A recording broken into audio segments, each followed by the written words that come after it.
Vale, como os decía, buenas tardes a todos, muchas gracias por venir. Antes de empezar a hablar de la temática principal o el topic principal de la charla, dejadme que me presente por aquellos que no me conozcan.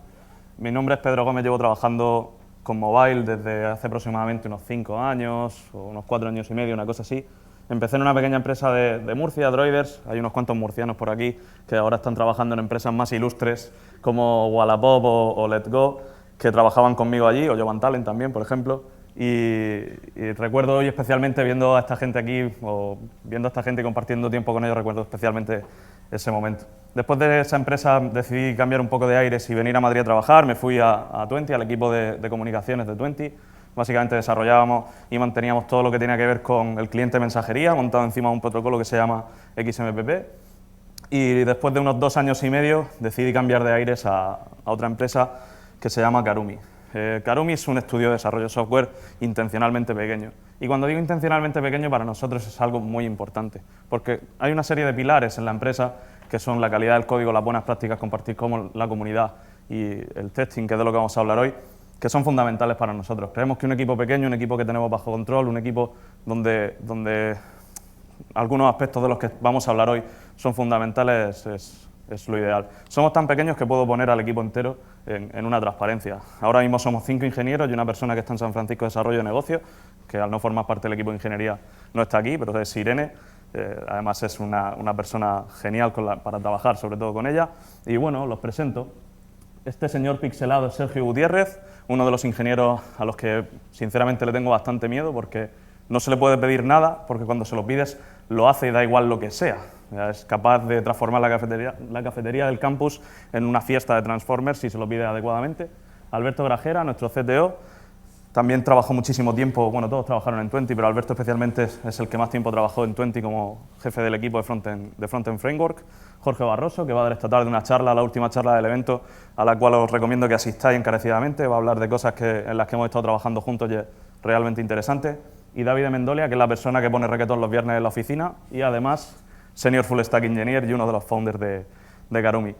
Al final en Karumi nosotros lo que hacemos es desarrollar aplicaciones para terceros y en cierto modo hay algunos momentos de nuestra vida laboral en la que se nos solicita o se nos llama, Jorge dice que somos un poco los cazafantasmas en ese sentido, porque nos llaman como para resolver algunos problemas o para trabajar con otros equipos de una forma bastante curiosa. Nos introducimos dentro de los equipos de desarrollo como un miembro más, en el equipo en el que estemos trabajando, en el equipo de ingeniería, a veces juntos, a veces separados, y de vez en cuando tenemos la suerte de caer en equipos tan fabulosos o tan maravillosos como por ejemplo el equipo de Fotocasa, el equipo de Vivo, gente que está representando por aquí a la empresa en primera fila.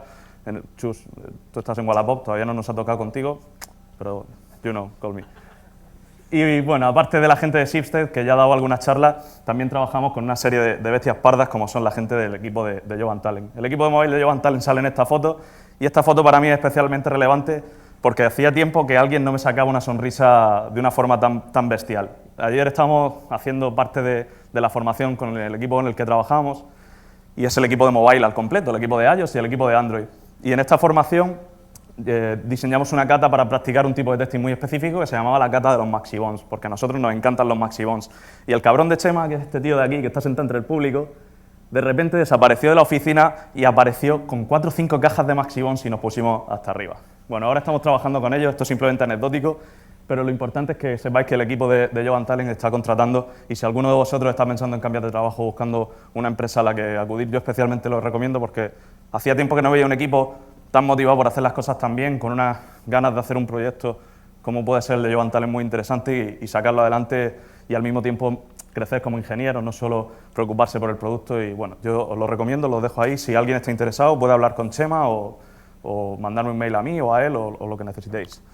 Bueno, después de todo este momento de spam promocional, vamos a hablar de testing. Vamos a hacer una pequeña encuesta porque esta charla es especialmente complicada, sobre todo para el que la da. Y después entenderéis por qué. Entonces, ¿podéis por favor levantar vuestra mano si escribís todos los días test en los proyectos en los que trabajáis? Vale, unas cuantas. Aproximadamente el 30 al 40% del público escribe test todos los días. Está bastante bien que en el evento hayáis asistido a charlas de testing previas porque hay algunos conceptos de los que yo no voy a hablar, o no voy a explicar, o no voy a hacer hincapié porque sería un poco tedioso para mí. Hoy lo que vamos a hacer es ir un poco al turrón. ir un poco al turrón y decir, ¿qué es lo que vamos a ver? Vamos a ver cómo se escriben test para mobile, y lo vamos a ver con ejemplos y con código que podéis revisar, con código que está disponible para vosotros en GitHub. Pero antes de eso, quiero hacer un pequeño momento remember, o un momento un poco mirada al futuro. La charla es muy sencilla, ¿vale? Ahora veréis que básicamente se basa en 3 aproximaciones diferentes para testar el código de vuestras aplicaciones, pero antes de que veamos esto, hay que darle un poco de contexto, ¿no?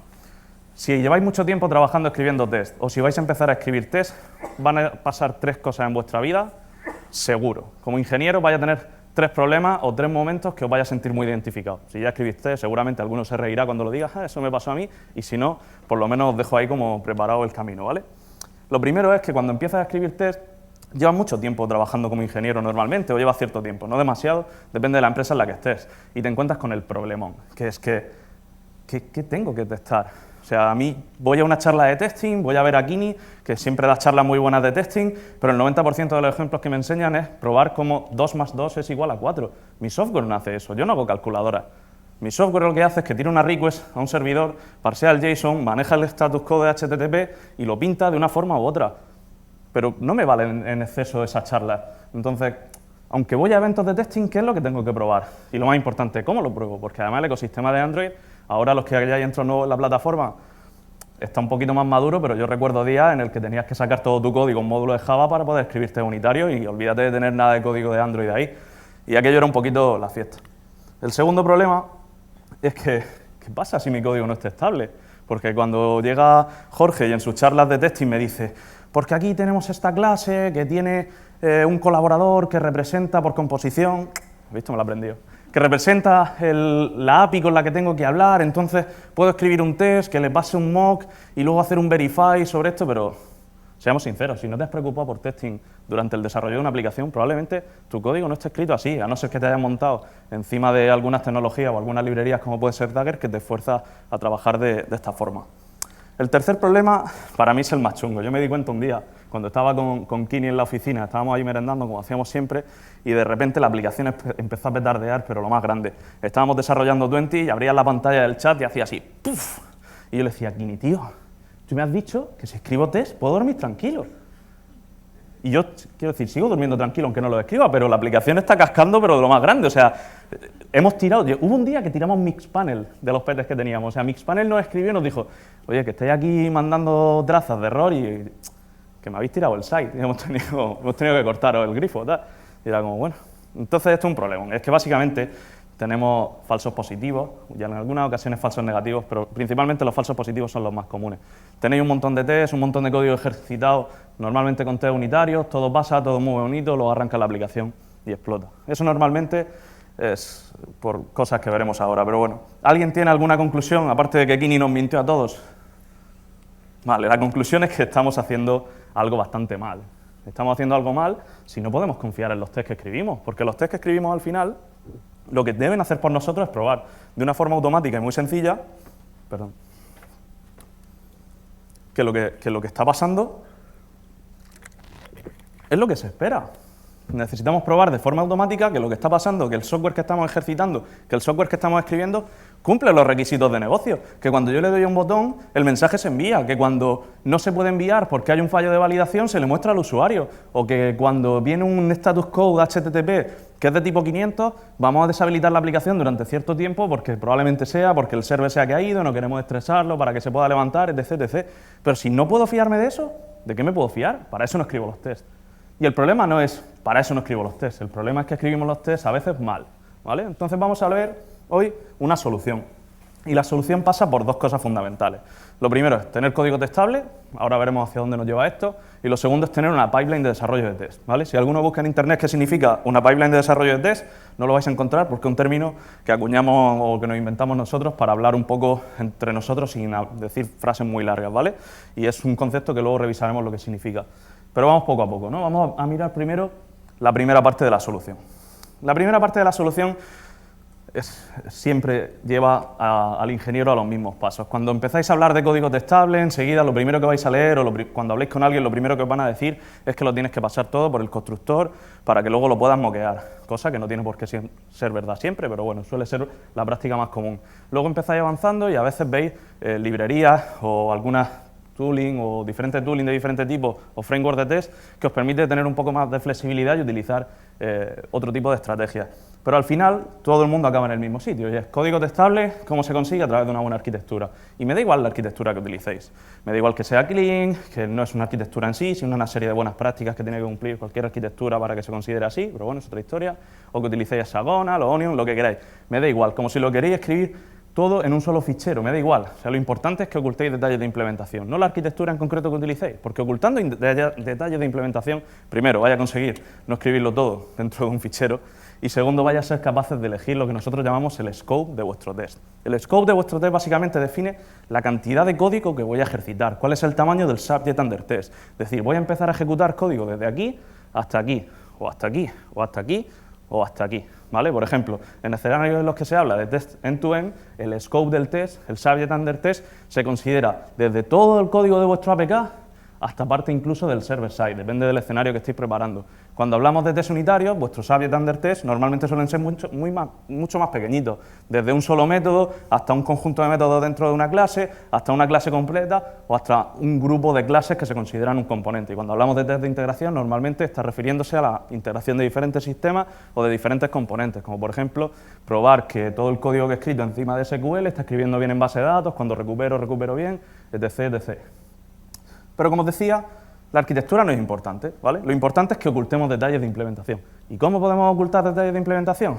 Pues una de las formas más sencillas es aplicar el principio de inversión de dependencia, ¿vale? Aquí hay una transparencia que yo nunca me atrevo a poner, que puso un amigo mío en un evento, porque el principio de inversión de dependencia habla de que no tienes que escribir código dependiendo de concreciones, sino de abstracciones, y el tío empezaba a repetir concreciones, y de repente plantó una croqueta gigante ahí, ¿vale? No lo voy a hacer, pero tenía que mencionarlo porque me hizo mucha gracia. Volviendo al tema principal, el principio de inversión de dependencia básicamente lo que viene a decir es que tengáis cuidado cuando escribáis vuestro software para no acoplaros a elementos de componentes externos. Por ejemplo, si estamos desarrollando un API Client y este API Client está hecho con la versión de retrofit, por poner un ejemplo, la 1.9, cuando hacemos una llamada síncrona sobre retrofit, él lanza una excepción de tipo retrofit error. Si mi API Client está dejando que esa excepción forme parte de la firma pública de mi clase, estoy haciendo que todo aquel que lo consuma se acople a retrofit, porque yo no puedo cambiar retrofit, por ejemplo, para subirlo a la versión 2.0 en lugar de la 1.9, porque quiero utilizar lo que sea que tenga nuevo, y ya no puedo hacerlo. No puedo hacerlo por lo menos con toda la facilidad que tenía. Si además estáis utilizando alguna librería que por lo que sea no se puede correr encima de la JVM que tenéis instalada en vuestro laptop o en vuestro PC, vais a tener otro problema. Por ejemplo, Realm utiliza parte del NDK para implementar la persistencia de la información. Tú no puedes ejecutar un test encima de tu laptop que corra o que ejecute código relacionado con Realm. ¿Por qué? Porque va a intentar ejecutar código sobre vuestro dispositivo a través del NDK que no está disponible y va a petar. Ocultando todos esos detalles de implementación y haciéndolo adecuadamente, vaya a conseguir, primero, aplicar el principio de inversión de dependencia y segundo, ser capaces de cortar hasta dónde vais a querer testar. Es decir, yo quiero escribir un test hasta aquí y este hasta aquí es concretamente la clase o la interfaz que representa el contrato que tengo contra el storage o el API Client o lo que sea. Y corto hasta aquí. Y la implementación ya la probaré de otra forma, utilizando un test de instrumentación o lo que sea. Bueno, por si no lo sabía, el principio de inversión de dependencia personalmente es uno de los que más me gusta de Solid.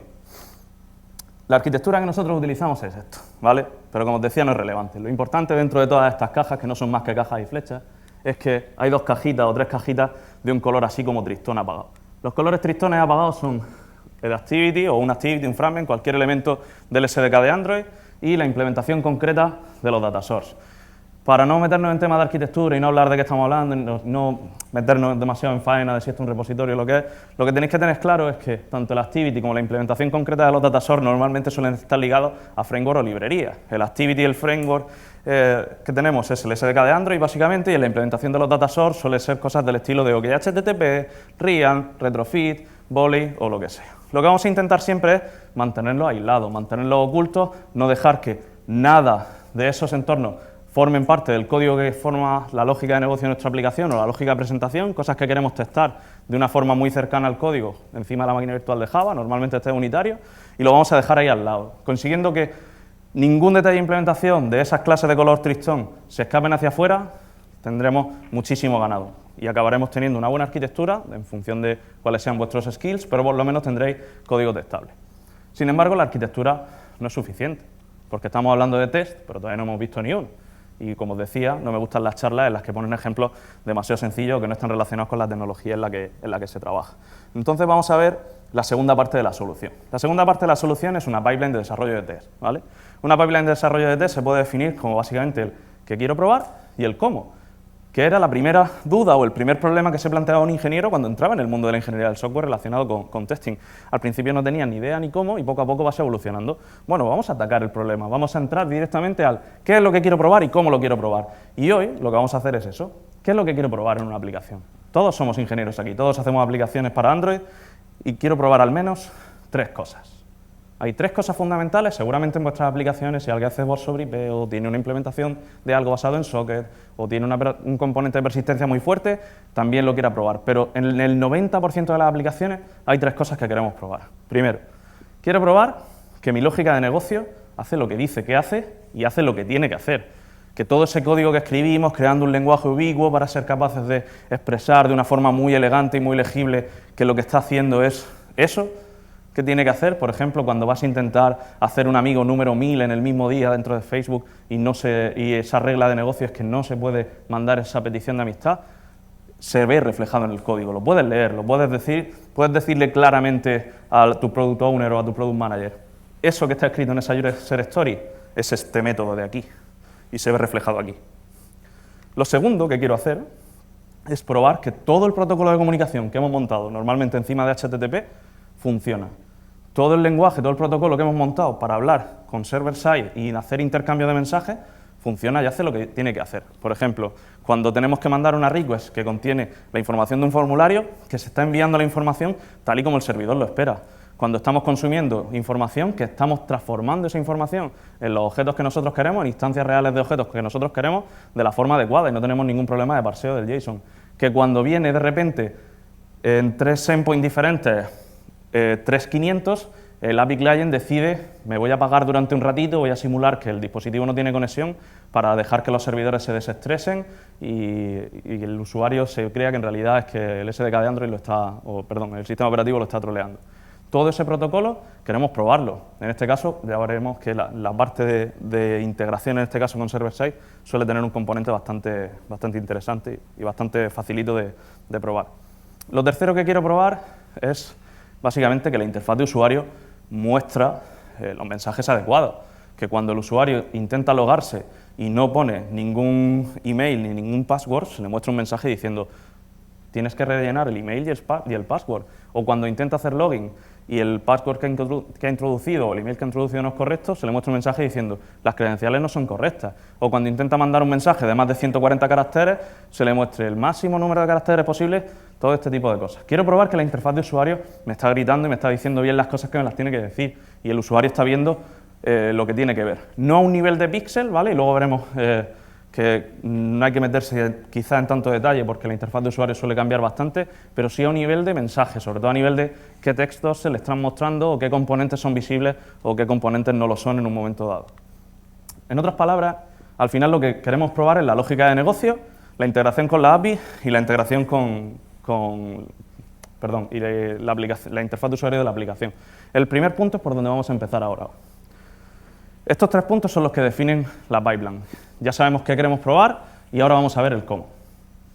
¿Cómo vamos a probar esto? Durante mucho tiempo se ha hablado de test unitarios y de la pirámide de los tests. Antes Kinney decía que es la pirámide que diseñó Mike Cohn, diciendo que la mayoría de nuestros tests tienen que ser test unitarios, que luego hay una serie de tests que están por encima que son test de integración, que al ser más lentos normalmente tienen que ser menos, además tienen un scope mucho más grande, por lo tanto el feedback que me dan es menos preciso y no tenemos que depender tanto de ello. Y luego hay un último escenario que normalmente se suele hablar de test de UI o test end-to-end, que durante mucho tiempo se han confundido o se ha hablado por igual de ellos, que tienen que ser el menor de nuestros test.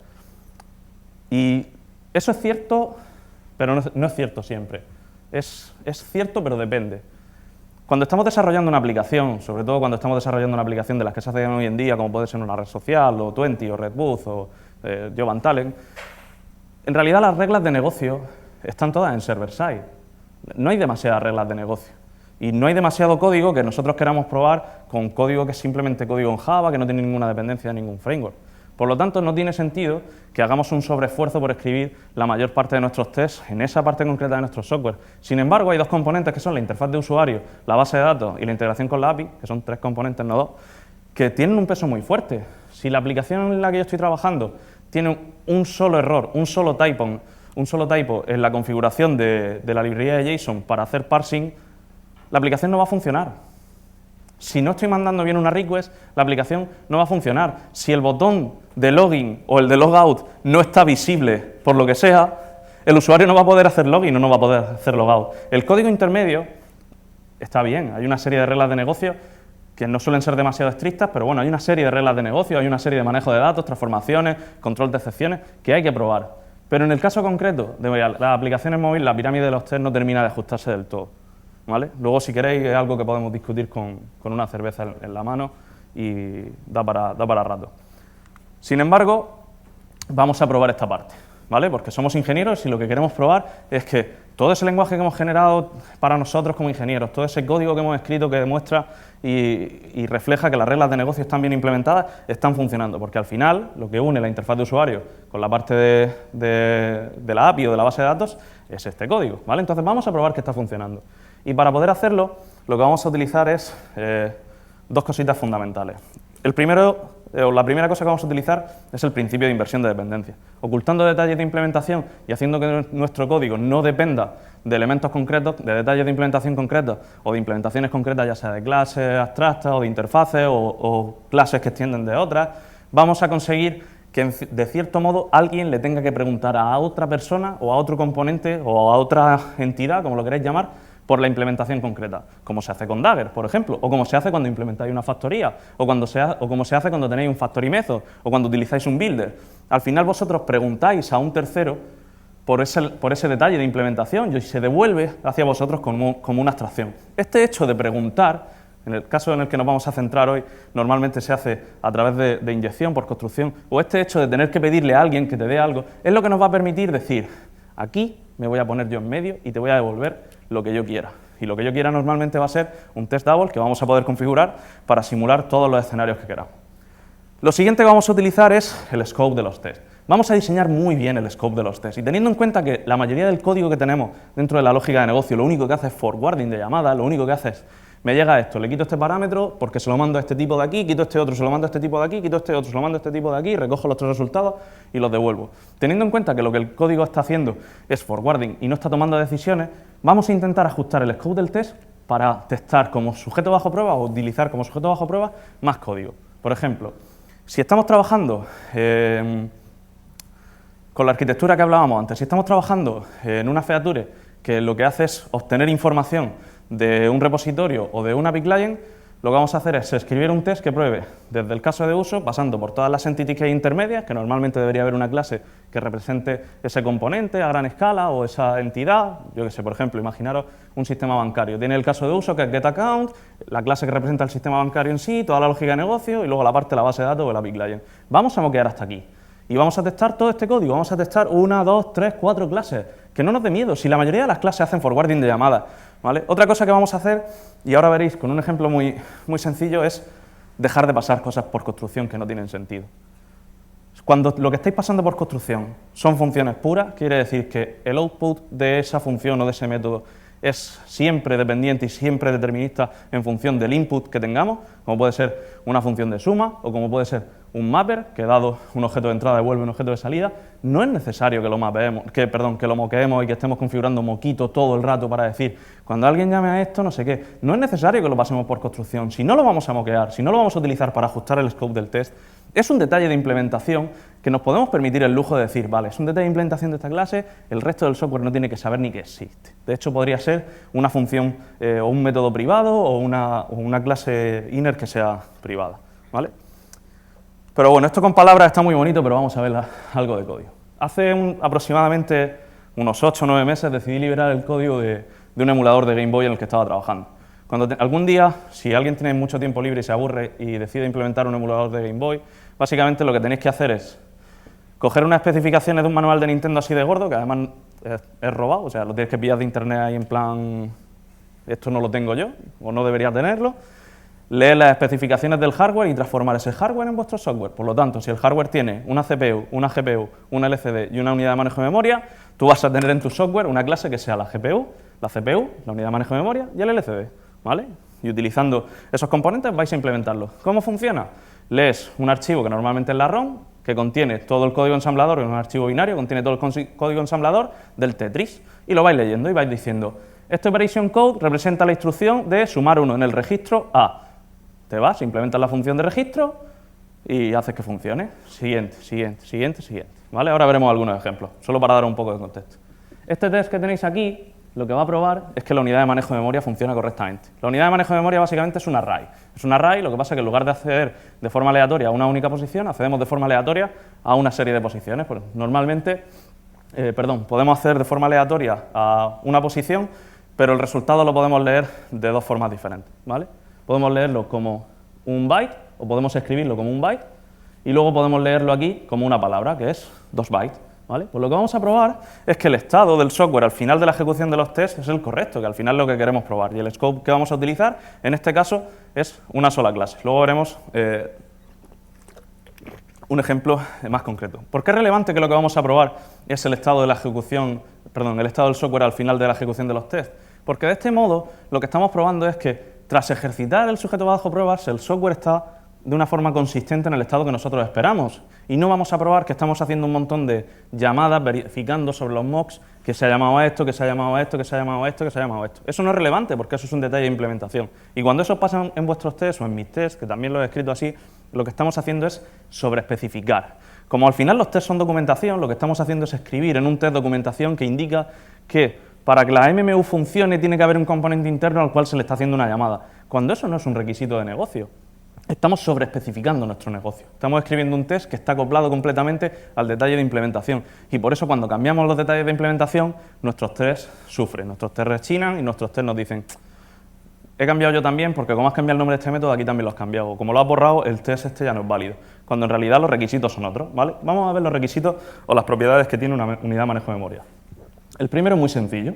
Dice que cuando se inicializa, tiene que estar llena de ceros, ¿vale? Pues tengo una instancia de un objeto de tipo Memory Management Unit, una MMU, y llamo a este método que es una función privada, ¿vale? Una aserción muy simple que comprueba que está llena de ceros. El segundo es un poquito más difícil, que lo que hace es, dado que tengo una unidad de manejo de memoria, se escribe un byte en cualquier posición con cualquier valor y luego la reseteo, sigue estando llena de ceros.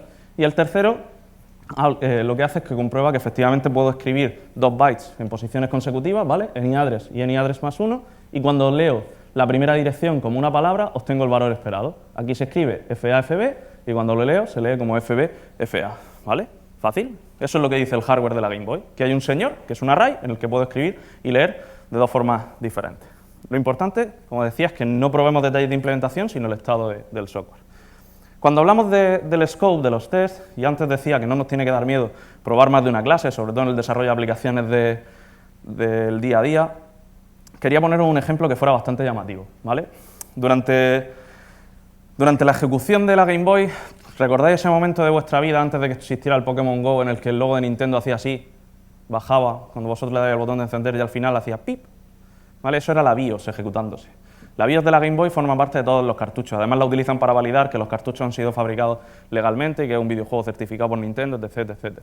Cuando la BIOS se ejecuta, el trabajo que tiene es inicializar todo el hardware, como está especificado en los requisitos de la Game Boy, y además, durante ese tiempo, para que el usuario vea algo y no vea que está el LCD apagado, se le hace el scroll del logo de Nintendo y se le emite el pitido, ¿vale? Pues vamos a probar que eso funciona, porque si no, ¿cuántas veces voy a encender el emulador con una ROM hardcodeada dentro del dispositivo, con la dirección de la ROM hardcodeada dentro del dispositivo para ver que el logo de Nintendo scrollea?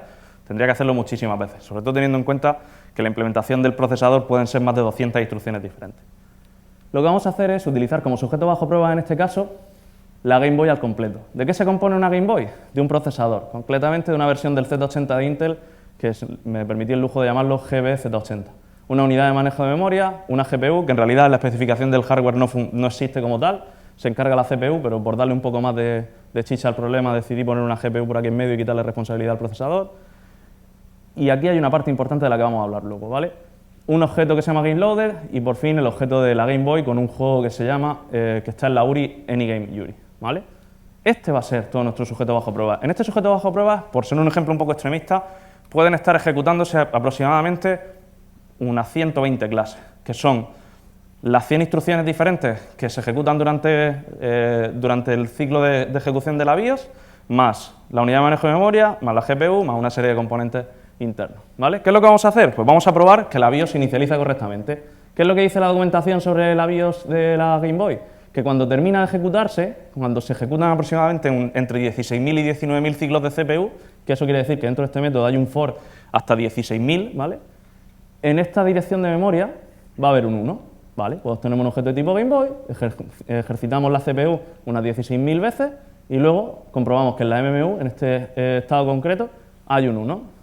Vamos a hacer algo un poco más complejo, que es comprobar que el logo de Nintendo está cargado en la zona de memoria virtual de la memoria de vídeo de nuestra Game Boy. Por lo tanto, lo que vamos a hacer es obtener un objeto de tipo Game Boy, ejercitarlo hasta una serie de ciclos relacionados con las etapas de la ejecución de la BIOS y probar que el logo de Nintendo está dentro de... Aquí hay un fallo, este método pone que está dentro del cartucho, pero en realidad está dentro de la MMU, ¿vale? Y no hay ningún problema. Esto me está salvando la vida. Son, como decía Kini en su charla, test sociables, ¿vale? Porque todo lo que estoy ejecutando aquí forma parte de mi lógica de negocio. La implementación de la CPU, la implementación de la MMU, no hay nada relacionado con el framework en el que me encuentro. ¿Y dónde se puede ver eso? Aquí. Esta clase a la que se le está haciendo un new, que se llama New Fake Game Reader, es una implementación de un test double muy concreto que se llama Fake, que simula la implementación real, pero reemplazando algunos detalles relacionados con el entorno. Este Fake Game Reader en producción, cuando se levanta la aplicación dentro de un dispositivo, se llama en realidad New Android Game Reader y lo que hace es que se va a la SDE con código del SDK de Android, coge el archivo, comprueba si existe, luego coge el archivo, lo lee y devuelve toda la información para cargarla en memoria. Sin embargo, estos tests se están ejecutando en mi laptop, en la máquina virtual de este señor. Y en la máquina virtual de este señor no existe ninguna SD. Por lo tanto, si yo ejecutara el código de Android Game Reader, petaría hábilmente. Y yo no quiero que mis tests peten. Por lo tanto, ¿qué es lo que vamos a hacer? Vamos a poner el archivo de la ROM dentro del directorio de recursos de nuestros tests, ¿vale? Que es ese directorio que nadie utiliza. Pues lo vamos a poner ahí. Sobre todo en server-side sí se utiliza bastante. Por Kini antes, por ejemplo, os contaba algunos casos. Pero bueno, vamos a ponerlo aquí. Y vamos a decir, vale, pues este señor es una implementación que cumple el contrato de la interfaz Game Reader o de la clase Game Reader, pero en lugar de leer de la SD, lee de los tests. Fácil. La infraestructura necesaria, al fin y al cabo, es código testable, que normalmente suele acabar con una buena arquitectura, o tiende hacia una buena arquitectura, y una librería de mocking o vuestras manitas, depende de lo que tengáis. Nosotros en Java tenemos la suerte de poder utilizar librerías como Mockito, como JMock, pero otros lenguajes más jóvenes, como puede ser Swift, si hay algún programador que trabaje en Swift lo sabrá, el runtime del lenguaje todavía no nos permite escribir mocks, tenemos que utilizar librerías de mocking. Hay algunos generadores de mocks, pero no son lo mismo, tienen una serie de problemas. Sin embargo, con Java no hay ningún problema. En este caso, este mock de aquí, perdón, este fake de aquí, ups, esto se ha ido. Este fake de aquí está hecho a mano, es una clase escrita por mí, pero normalmente lo que vais a utilizar son estas anotaciones tan bonitas de Mockito, que lo que os van a permitir es cortar la ejecución de vuestros tests, simular escenarios, ajustar el scope y decir, el Xavier Thunder test que tengo es desde aquí hasta aquí, y el hasta aquí normalmente son todos estos señores. El resultado es que ahora puedo probar toda la lógica de negocio de mi aplicación sin preocuparme de librerías, sin preocuparme de framework. Lo único que tengo es un entorno aislado que tengo bajo control, que ejecuta los tests muy rápido, que me da feedback muy rápido y que me permite hacer cosas muy chulas como simular que, por ejemplo, cuando estoy leyendo esa ROM, por algún motivo se ha lanzado una excepción que no controlo y ver, vale, mi software se comporta así. Cuando este señor, que es el fake game reader, que está representando el game reader de producción, lanza una excepción por el motivo que sea, voy a probar que lo que está ocurriendo en realidad es una cosa u otra. La segunda cosa que queríamos testar, si recordáis, era que todo el protocolo que montábamos encima de HTTP estaba bien implementado, que todos esos mensajes que mandamos, que todos esos mensajes que leemos se transforman en objetos o se transforman en un comportamiento y al final acaban mutando el estado del software para dejarlo como nosotros queremos. Lo que vamos a ver es una técnica que se llama Stabbing HTTP, que lo que nos permite hacer, en iOS se hacía desde hace bastante tiempo y en Android también había librerías para hacerlo desde hace bastante tiempo y en Java también, pero empezó a hacerse popular hace poco a través de una librería que diseñó Square, que ahora vamos a ver. Lo que vamos a hacer es levantar un servidor HTTP dentro de nuestro localhost, que es un servidor que yo puedo controlar de una forma muy sencilla desde mis tests, y decirle al API Client, que va a ser todo nuestro sujeto bajo pruebas, que apunte a ese servidor. Por lo tanto, cuando yo le pida al API Client aquí que me devuelva el carrito de la compra, este señor le va a preguntar aquí, que yo lo tengo bajo control, y le voy a decir, el JSON que le tienes que devolver cuando alguien te haga una request a este path es este.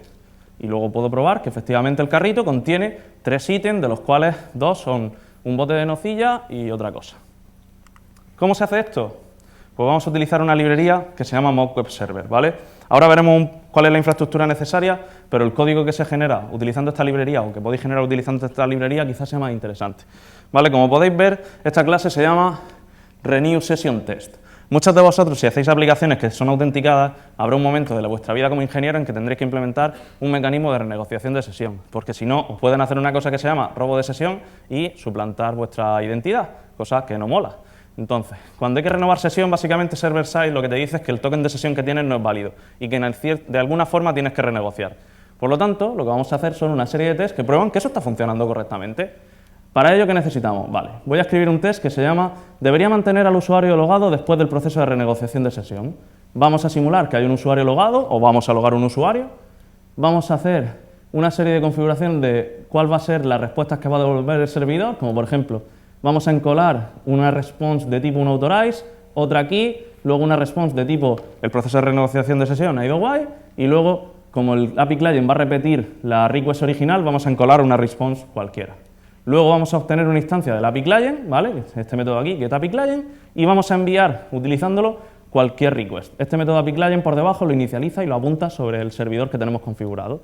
Al final de toda esta ejecución, ¿qué es lo que yo quiero probar? Que cuando le pregunto si al usuario sigue logado, getAPI-Client is user logged in, el resultado es que guay, ¿vale? Siguiente test. Quiero probar que después del proceso de renegociación de sesión, la siguiente request que se manda cuando se repite, esta request que hablábamos aquí en el enqueueResponse, cuando preparamos ese enqueueResponse para devolver una response cualquiera, quiero probar que esa request, que es la request original que había fallado antes del proceso de renegociación de sesión y que repito aquí, contiene el nuevo token de sesión, porque si no, no hemos renegociado sesión. Si renegocio sesión pero te sigo mandando el viejo, pues me va a seguir diciendo que básicamente el token no es válido, que ha expirado. Lo que tenemos que hacer es, de nuevo, preparar el escenario inicial y configurar el servidor. Decirle, vamos a hacer login, luego me vas a encolar una response de tipo unAuthorize, luego vas a decirme que la renegociación de sesión ha ido guay y luego me vas a encolar una response cualquiera. Voy a enviar una request, voy a dejar que ocurra todo esto de aquí y al final voy a probar que hay una request, que es la tercera request que se ha mandado o la cuarta request que se ha mandado, que contiene como header, utilizando la key que utilizamos como header, el new accept token que está aquí, ¿vale? Sencillo. Vamos a hacer algo un poquito más interesante. Como os decía, este servidor lo podemos configurar para que devuelva el resultado que nosotros queramos desde el punto de vista de status HTTP y desde el punto de vista del body. Se pueden hacer cosas más complejas, pero hoy no vamos a hablar de ellas. Se pueden hacer cosas bastante chulas, pero con esto ya tenéis más que suficiente. Lo que vamos a hacer aquí es probar que el parsing de JSON y el protocolo de comunicación que estamos teniendo en una implementación de un API Client para un e-commerce funciona guay. Vamos a encolar una respuesta en la que le decimos a nuestro servidor de mentirijilla: cuando alguien te mande una request a donde sea, ¿vale? Que no es relevante ahora, que eso se prueba en otro test, le vas a devolver el contenido del archivo getCardResponse.json que tengo dentro del directorio de recursos de mis tests. ¿Qué es lo que va a hacer el API Client? Pues voy a coger el API Client del carrito, given a cart API Client, le voy a pedir el carrito, voy a obtener una instancia de un tipo cardDTO y voy a comprobar que tiene los valores esperados. Este método por debajo, que os lo pongo así bonito para ocultar y para que quepan el resto de los tests, este método lo que comprueba es que el carrito en ese archivo de getCardResponse.json o está vacío o tiene una serie de ítems, lo que vosotros tengáis dentro del archivo de JSON. El segundo test lo que mira es que cuando añado un ítem al carrito, el carrito que se me devuelve, que es el que está configurado en este archivo de JSON, contiene el valor esperado. Y el tercer test hace lo mismo, pero con el update de un ítem de un carrito, con el update de una línea. Puede parecer una tontería o puede parecer simple, no sé lo que estaréis pensando, pero la realidad es que os va a permitir configurar cualquier escenario posible. Desde que el JSON que me está mandando server-side ha cambiado y han introducido un typo los programadores de backend o de la API, hasta me están enviando los ítems desordenados, pero yo los quiero ordenados y he decidido hacer la ordenación dentro del API Client, por ejemplo, o estoy intentando hacer una subida de un archivo y por lo que sea alguien está tirando paquetes, o yo qué sé, imaginaros, puedo simular que me vienen 400, 500 seguidos y de repente un 200. ¿Cómo se comporta? ¿Cómo se ejercita? ¿Cómo funciona el proceso de renegociación de sesión? Todo lo puedo probar porque tengo en un entorno aislado todo bajo control. La infraestructura necesaria es básicamente esta librería que yo recomiendo, que es de Square, se llama Mock Web Server, tiene unas peculiaridades de uso que son muy suyas, pero bueno, yo os la recomiendo.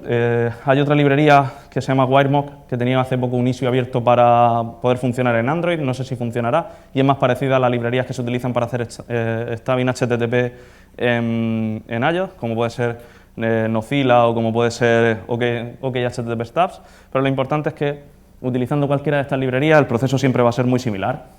Tenemos el uso de la librería aquí, ¿vale? He utilizado herencias, chus, no te enfades, se podía haber hecho también con una rule de JUnit.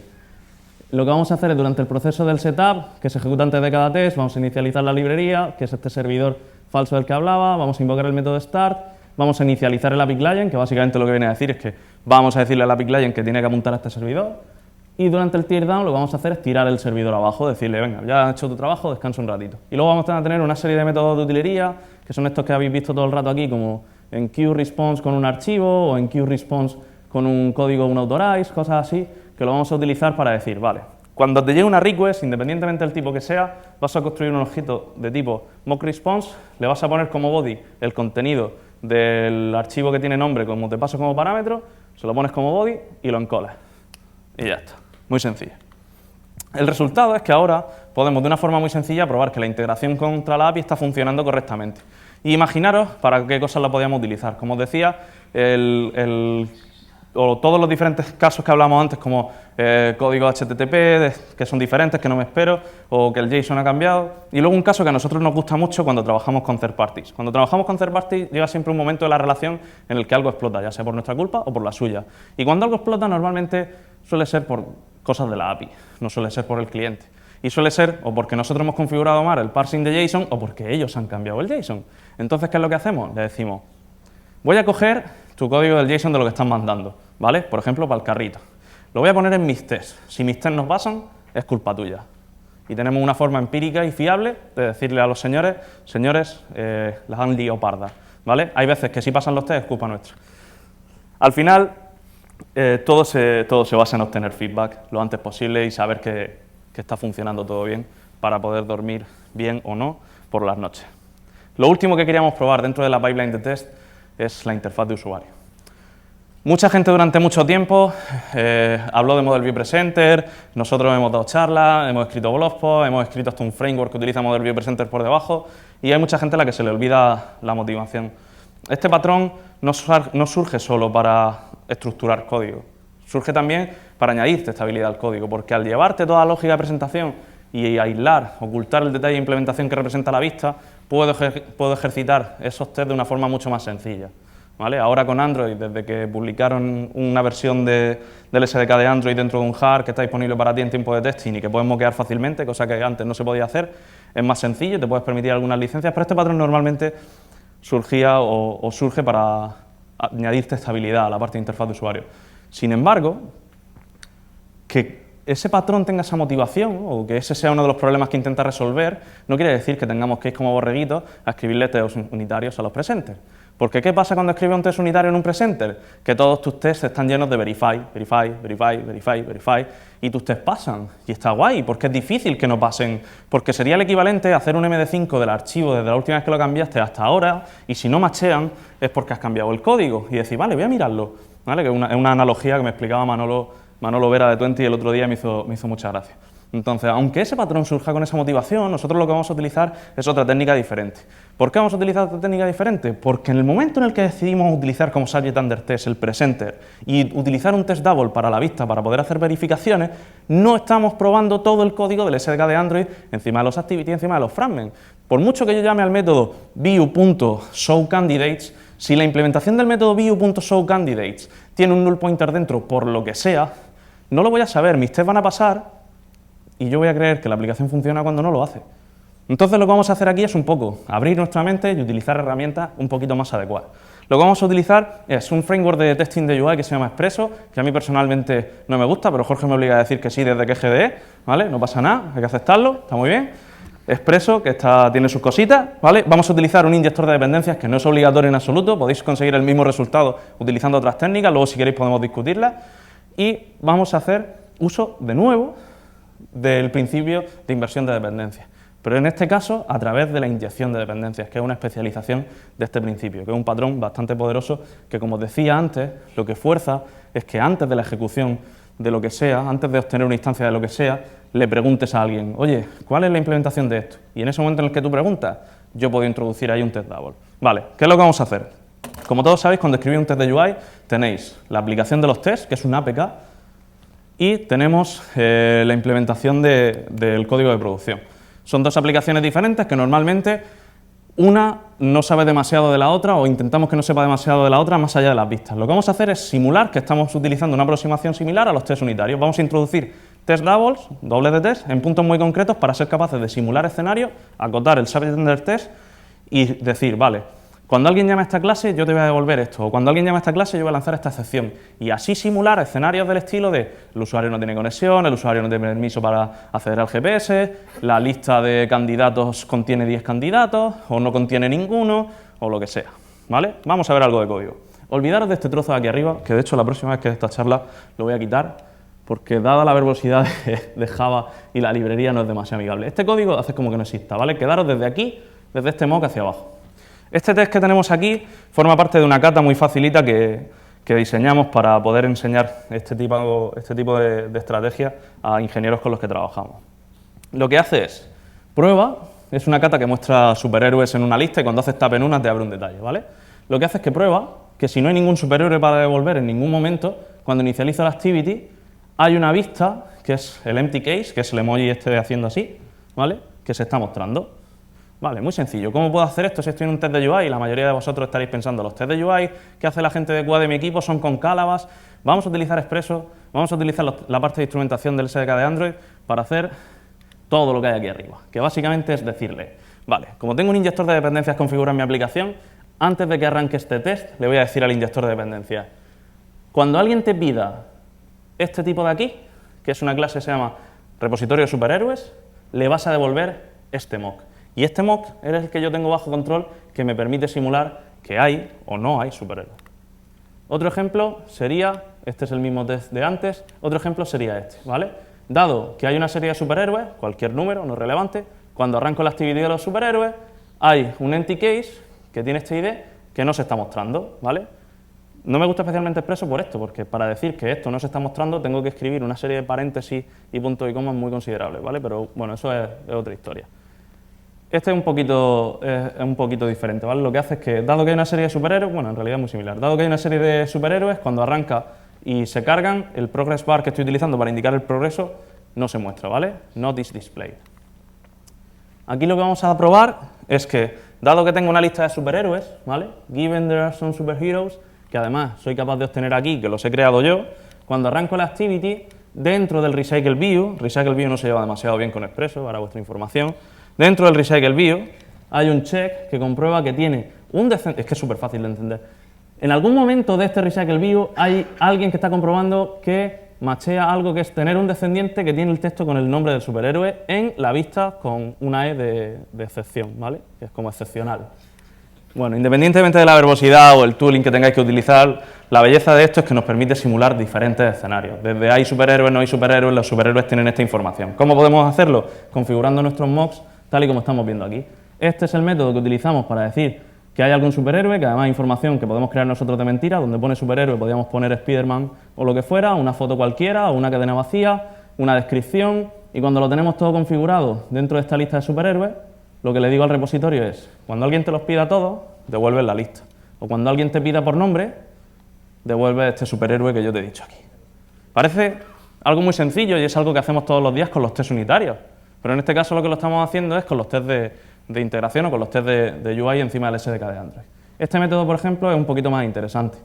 Si pensáis cómo una persona con Calabas podría simular o con Appium podrían simular o intentar probar que cuando el dispositivo con el que se está ejercitando los test no tiene conexión, básicamente tienen que utilizar herramientas que les permitan hablar con el SDK de Android por debajo y desactivar la antena o ponerlo en modo avión, cuando aquí, utilizando las abstracciones correctas y haciendo uso del principio de inversión de dependencias, y haciendo que nuestro código no dependa de la implementación concreta de la SDK de Android, vamos a lanzar una excepción diciendo que no hay conexión a Internet.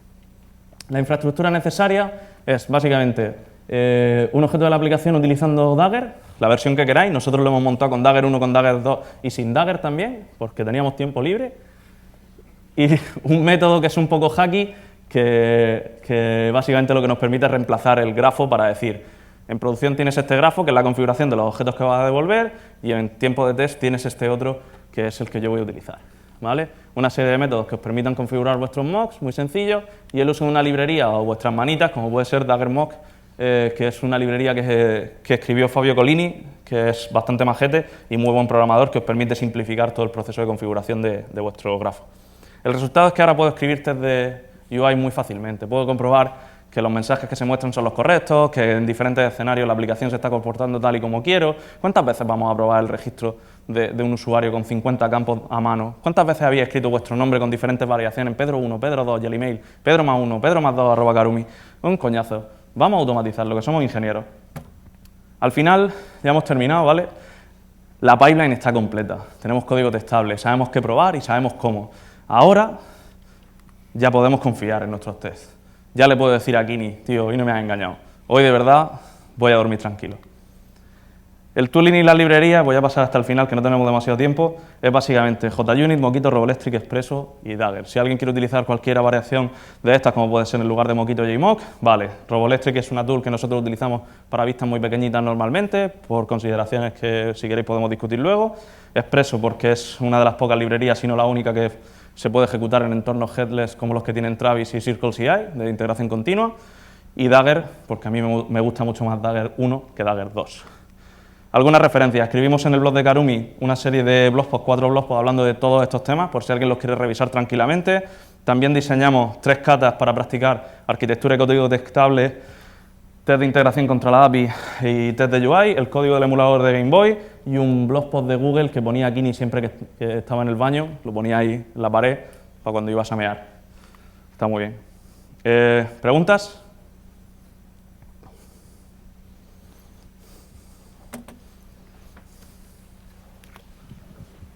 ¿Cómo hacéis para testar los permisos de Android? Ya que con Expresso, como no son de tu paquete, no puedes tocar botones. Ahí tienes que hacer un esfuerzo bastante serio. Bueno, de hecho, nosotros desarrollamos una de las librerías que más se utilizan para manejo de permisos en Android, que la hizo Sergio, que hoy no está aquí. Yo de vez en cuando le ayudo un poquito y Jorge me ayuda a mí, o sea que eso es lo que hacemos. Y básicamente lo que tienes que hacer es generar una abstracción encima de eso que te permita comprobar los escenarios. Porque el problema que tienes con los permisos es que, como tú quieres que tus tests sean independientes, además nos pasó a nosotros escribiendo la propia librería, como tú quieres que tus tests sean independientes, tú dices, vale, acepto este test, y en el siguiente, cuando vas a intentar crear otro escenario, ya lo tienes aceptado, y la única forma que tienes de desaceptarlo es utilizar UI Automator para ir hasta las settings, etc, etc, y nos daba muchísimos problemas y decidimos hacerlo de otra forma, que es que creas un wrapper encima del sistema de permisos de Android y lo moqueas, y simulas que en realidad está ocurriendo eso. Y te fías de que tu implementación concreta, que es lo más pequeñito de ese wrapper, está funcionando bien. Lo pruebas a mano y listo. Pero eso es especialmente complicado. ¿Más preguntas? Dale, Rubén. Este nos lo saltamos. Cuando decías que haces el test de parte de comunicación con el HTTP, no con la API, decías que moqueabas el servidor, usas el Mock Web Server se llama la librería. Ayer Daniel en su charla comentaba que ellos seguían una estrategia que nosotros también seguimos, que es que tenemos un servidor de staging que replica nuestro servidor de producción, pero con seed data. O sea, sabemos exactamente lo que hay, y entonces sabemos que si producimos una serie de llamadas tenemos que tener unas respuestas concretas. Y de esa manera también nos permite saber si lo último que han deployado de backend está rompiendo lo nuestro. La pregunta claro, es... Lo que pasa es que esos son tests que tiene que hacer, está bien que lo hagas tú si quieres, pero son tests que forman parte del código del backend. Estos son tests que se ejecutan dentro de tu proyecto, todo el JSON está dentro de tu proyecto, toda la ejecución está dentro de tu repositorio, y esos son tests que tendría que hacer la gente que desarrolla la API. Vale, pero ¿de alguna forma no sería matar 2 pájaros de un tiro? dado que me permite testear mi implementación y el backend. En lugar de utilizar Mock Web Server, utiliza el servidor de staging. No te suele interesar eso porque normalmente estos son tests que quieres ejecutar cuando estás en el tren viajando a Barcelona o viajando a Madrid y no tienes acceso al servidor de staging o no tienes conexión. Además de que perderías tendrías falsos negativos por temas de conexión a internet, por ejemplo, que el servidor no esté disponible. Serían unos tests que puedes ejecutar, pero yo no lo haría nunca de la aplicación. Yo nunca utilizaría el código de la aplicación para probar que el código de server-side funciona correctamente, que se ha hecho durante mucho tiempo, con esos tests de UI que probaban todo el escenario concreto. Pero luego, si quieres, lo podemos hablar. Vale, cross promotion aquí de eventos. Unos amigos nuestros que son súper majos, son súper colegas nuestros y saben un montón de escala, están organizando un evento de programación funcional que se llama Lambda World. Es el mejor evento que vais a encontrar de programación funcional en España. Se hablan de lenguajes como pueden ser Scala, Haskell, Clojure y cualquier otro lenguaje que os interese para trabajar con funcional. Nosotros lo recomendamos, de hecho nosotros lo recomendamos tanto que nos vamos a ir en lugar de solo el día del evento y el fin de semana hasta el fin de semana siguiente para hacer un code read. Estaremos allí y os recomiendo que atendáis porque puede ser un eventazo. Muchas gracias a todos.